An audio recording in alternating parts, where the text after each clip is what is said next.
Imagine you're a young adult with ADHD, trying to navigate the complex world of adult healthcare. You're no longer a child, but the support systems you had in place are suddenly gone.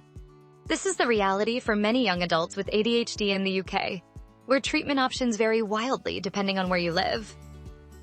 A recent survey has highlighted the struggles faced by young adults as they transition from children's to adult services, and the results are concerning. The survey, which gathered data from over 750 people in Campo, including healthcare professionals and individuals with lived experience of ADHD, found huge variations in treatment options across the country. While some areas have excellent support systems in place, others are severely lacking. This postcode lottery of ADHD treatment means that some young adults are forced to wait years for an appointment with adult mental health services, while others are lucky enough to receive prompt treatment. The consequences of this inequality can be severe, with untreated ADHD increasing the risk of mental health crises and difficulties with work, education, and relationships. So what's causing this postcode lottery? One major issue is the lack of shared care agreements between GPs, mental health specialists, and patients. Under current NICE guidelines, GPs are supposed to prescribe medication for adult ADHD patients under a shared care agreement with adult mental health services. However, the survey found that these agreements are not always easy to set up, with many GPs feeling unsupported in their role.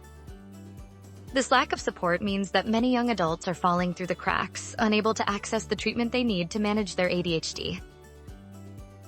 The survey also highlighted the disproportionate impact of this postcode lottery on certain groups, including young women and young people leaving care. These individuals already face significant challenges in accessing healthcare, and the lack of support for ADHD treatment only exacerbates these difficulties. As a result, health inequalities are increasing, with certain groups being left behind in the struggle to access adequate treatment. But there is hope on the horizon.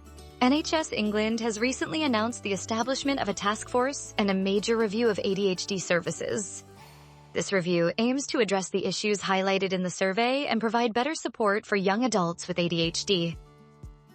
Additionally, the University of Exeter has established a Science of ADHD and Neurodevelopment collaboration, which aims to develop solutions to help people with ADHD thrive.